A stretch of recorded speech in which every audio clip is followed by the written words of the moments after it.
Hey everybody, Jason Arsenault here, former police officer, dog trainer, and owner of the best dog training company in the world.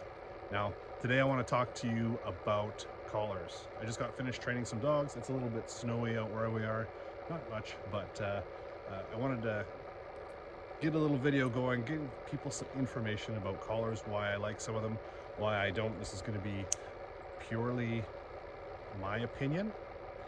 We're not going to go into pinch collars, choke collars, anything like that. These are just going to be flat collars, regular flat collars that everybody uses for their dogs or should use for their dogs.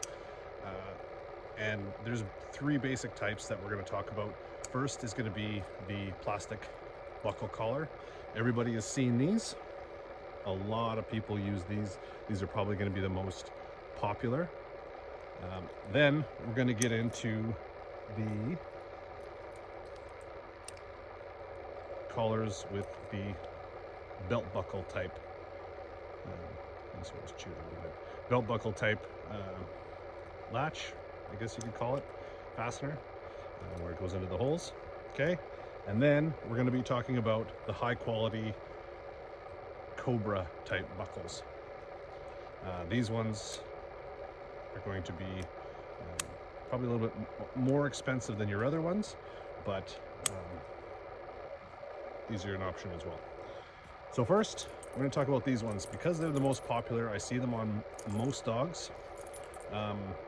They work to a degree if you're in the house, if you're hanging out, if you don't have a dog that's reactive or a dog that pulls a lot on the leash.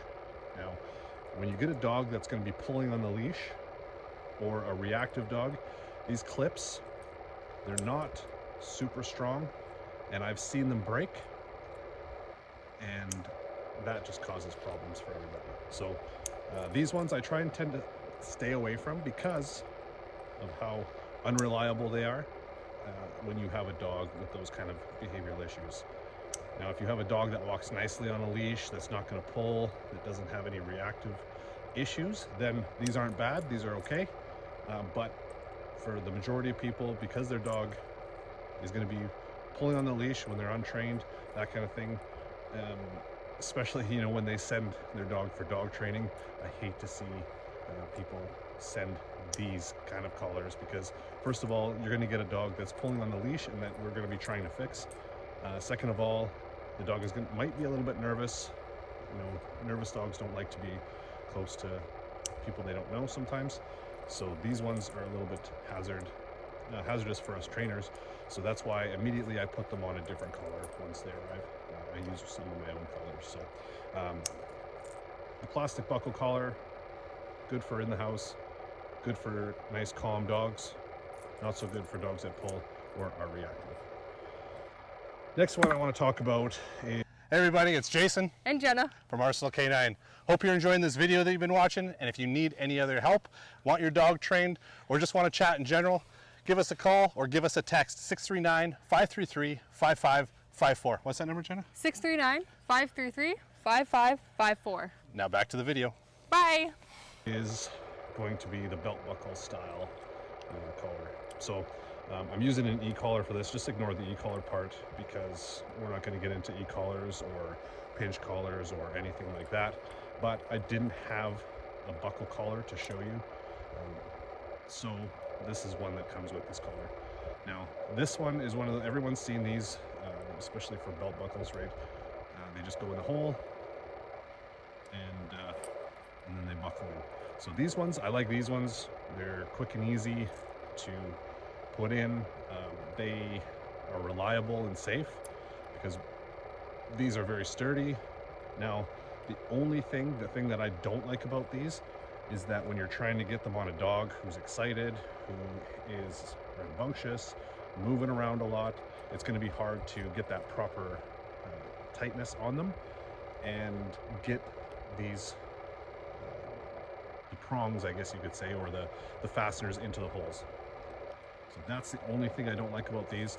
For the most part, these collars are going to be good for all dogs.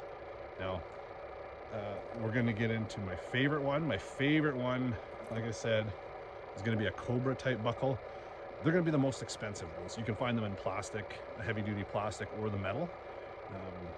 They're really easy to fasten. You just clip them in and they're not going to come out. So I like that. The negative about these is that they're a little heavier than the rest of the collars.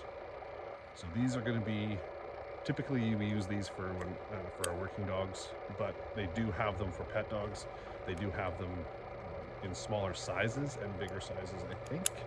So this is about, I think this is a medium-sized one, but this is a 2-inch collar, and that's so this is the type of collar that I like to wear on my dogs. Nice fastened buckle, heavy-duty metal, and the clip is not going to come off. They're easy to put on the dog. You just put it in and clip it off, right? So these ones are going to be my favorite ones. Now, I also want to talk about size a little bit. So size does matter, even in collars. If you get too small of a collar, they're going to create more of that choking when the dog is pulling, that kind of stuff. So that's why I never like to go these smaller width collars. I know some people like the low profile. They don't like to have a big and bulky collar on their dog. They don't like it too visible. But I prefer 1.5 or 2-inch size collars. Now, that one is just preference. I like the way they look. I also like the way that if a dog is going to be pulling or lunging or anything like that, typically, you know, we allow that when we have working dogs, when we're training that kind of stuff. But for pets, you know, even if your dog is pulling on the leash, that kind of stuff, it's not as uncomfortable as a smaller size 1-inch or smaller collar.